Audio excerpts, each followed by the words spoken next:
Common Mistakes Part 13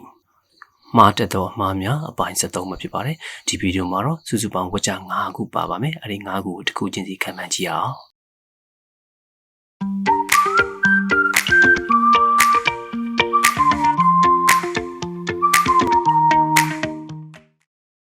I didn't know the answer. What's wrong? ဒီဝကြမှာပါမှားနေရလို့ထင်ပါလေဖြေကပါလေသူ့အဖြေကတော့ no ဖြစ်ပါတယ် I didn't know the answer. I didn't know the answer. Okay အဖြေကတော့ new မဟုတ်ဘဲနဲ့ no ဖြစ်ပါတယ် no က verb 1ပါသူ့အပေါ်မှားနေတဲ့ new က verb 2ပါ Okay ဘာကြောင့်လဲဆိုတော့ adding negative စာကြောင်းတစ်ကြောင်းကို negative ထပ်ထည့်မယ်ဆိုရင်ဒီမှာ3မျိုးရှိပါတယ် Okay ဒီ3မျိုးကဘာပေါ်မူတည်လဲဆိုရင် verb အမျိုးအစားပေါ်မူတည်တယ်အခုပြထားတဲ့ new လို့ no လို့ဆိုတာက main verb တွေဖြစ်တယ်ဒါကြောင့်မလို့သူ့ကို negative ပြောင်းခြင်းနဲ့ဆိုရင် do does did ဆိုပြီးအဲ့3ခုတွေကတစ်ခုတော့ကူညီပေးရမယ် Okay ဒါကြောင့်မလို့ဒီမှာ no ဆိုရင်ကျွန်တော်တို့က do not ဆိုပြီးပေါင်းပေးရမယ် knows ဆိုလို့ရှိရင်တော့ does not လို့ပေါင်းပေးပြီးတော့ new ဆိုရင် verb 2ဖြစ်တဲ့အတွက်ကြောင့်မလို့ did not လို့ပေါင်းပေးရတယ် Okay ဘယ်လိုပဲပေါင်းသူ့ရဲ့နောက်မှာတော့မူလဖြစ်တဲ့ base form လို့ခေါ်တဲ့ verb 1ကိုပဲပြန်ရေးပေးရပါတယ်ဒါကြောင့်မလို့ဒီဝကြရဲ့အဖြေက no ဖြစ်သွားတာပါ did not know ဖြစ်သွားတာပါအဲ့တော့မြန်မာလိုကတော့ဒီအဖြေကိုကျွန်တော်မသိပါဘူးတဲ့ I didn't know the answer. Number 2 I have visited Tokyo last weekend. I have visited Tokyo last weekend. So what's wrong? ဒီဝကြမှာဘာမှားနေလဲ Okay, have visited ဆိုတာမှားနေတယ်သူ့အဖြေမှန်က I visited Tokyo last weekend. So ပြီးတော့ verb 2ပြောင်းပြရပါတယ် Okay ဒါဆိုဒီဝကြမှာဆို tense ပြောင်းသွားတဲ့သဘောပဲအခုဝကြမှာပါနေတာကတော့ tense ကတော့နှစ်ခုပါပထမ tense ကတော့ simple past လို့ခေါ်တဲ့ verb 2ဖြစ်ပြီးတော့နောက်တစ်ခုကတော့ has have verb 3လို့ခေါ်တဲ့ present perfect tense ဖြစ်တယ် Okay အဲ့နှစ်ခုပါကွာလဲကြည့်ရအောင်ဒီမှာ verb 2ကျတော့သူက express finish time ပြီးခဲ့တဲ့အချိန်လေးကိုဖော်ပြပါတယ်ဒီဘက်က present perfect ကျတော့ describe and finish time မပြီးသေးတဲ့အချိန်လေးကိုဖော်ပြပါတယ် Okay ဒါတော့သူရဲ့အောက်က example ကိုကြည့်ကြအောင် We lived in Japan from 1995 to 1998ကျွန်တော်တို့က1995ခုနှစ်ကနေပြီးတော့1998ခုနှစ်အထိဂျပန်မှာနေခဲ့ပါတယ်ဆိုတော့ပြောခဲ့တဲ့အချိန်ကာလတွေအခုမဟုတ်တော့ပြီးခဲ့တဲ့ဟာတွေဖြစ်တဲ့အတွက်ကြောင့်မလို့တော့သူကိုရှေ့မှာ lived ဆိုတဲ့ verb ကို verb 2လို့ခေါ်တဲ့ simple past နဲ့ရေးပါတယ် Okay ဒီဘက်ကဝါကြတော့ I've worked as a teacher since 2011 2011ခုနှစ်ကတည်းကစပြီးတော့ကျွန်တော်ဆရာတယောက်ဖြစ်အလုပ်လုပ်နေပါတယ်အဲ့တော့သူပြောချင်တာ2011ခုနှစ်ကတည်းကဆိုတာအခုအထိကိုလုပ်နေသေးတာအဲ့တော့ဆရာအလုပ်ကမပြီးသေးဘူးဒါကြောင့်မို့လို့ဒီမှာ tense ကိုသူက have verb 3နဲ့ရေးပါတယ် Okay ဒါဆိုခွဲခြားလို့ရပြီပို့သေးချောင်းနောက်တဲ့ example လေးကိုကြည့်ရအောင် refer to definite time refer to indefinite time အဲ့တော့ဒီမှာ definite ဆိုတာတိကျတဲ့အချိန်ကိုပြောပြီးတော့ဟောဒီဘက်က indefinite ဆိုတာကျတော့ဟိုအချိန်ကမတိကျဘူးမတိကျတဲ့အချိန်ကိုပြောတာ For example I saw the Eiffel Tower in 2007 I saw the Eiffel Tower in 2007 2009ခုနှစ်မှာကျွန်တော်က Eiffel Tower ကိုမြင်ခဲ့တယ်ဆိုတာရောက်ခဲ့တယ်ပေါ့ Okay ဒါသူကအတိအကျအချိန်ပါပါတယ်2009ခုနှစ်မှာ Okay ဟိုဘက်ကကျတော့ I've seen the Eiffel Tower ကျွန်တော်က Eiffel Tower ကိုမြင်ဘူးတယ်လို့ပြောတာအဲ့ဝက်ကြတယ်မှာသူက definite time လို့ခေါ်တဲ့တိကျတဲ့အချိန်မပါဘူး Okay ဒါဆိုလို့ရှိရင်တော့ verb 2နဲ့ have us verb 3နဲ့ဘယ်လိုကွာလဲဆိုတာကိုသိလောက်ပြီဒါကြောင့်အဖြေက I visited Tokyo last weekend last weekend ပါတဲ့ကြောင့်မလို့သူကတိကျတဲ့အချိန်ဖြစ်နေတယ်နော်မြန်မာလိုပြောရမယ်ဆိုရင်တော့ပြီးခဲ့တဲ့အပတ်လို့ပြောတာပေါ့ပြီးခဲ့တဲ့ရက်တရက်ပတ်တုန်းကကျွန်တော် Tokyo ကိုသွားလည်ခဲ့တယ်ဆိုပြီးအတိအကျပါတယ်ဒါကြောင့်မလို့ verb 2ဖြစ်တဲ့ visited ကိုရွေးပြရပါတယ် 3 There are so much people There are so much people What's wrong ဒီမှာဘာမှားနေပါလဲ much ဆိုတဲ့စလုံးကမှားနေတယ်ဒါဆိုအဖြေမှန်က many There are so many people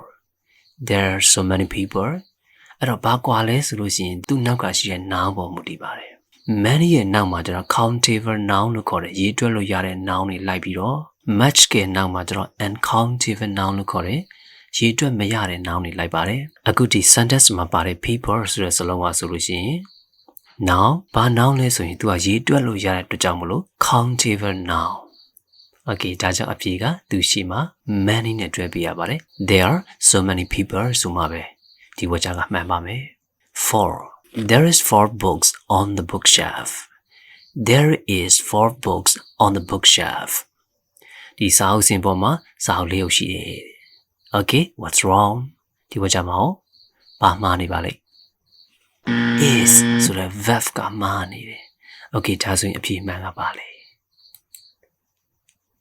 R ဖြစ်ပါတယ် subject ဖြစ်တဲ့ for books ဆိုတာကအများဖြစ်နေလို့ဒီနေရာမှာသတိထားမှမသိဘူးကျွန်တော်တို့အများဆုံးသိထားတဲ့ sentence တိစောက်ပုံမှာဆိုရင်ရှေ့က subject လာတယ်ပြီး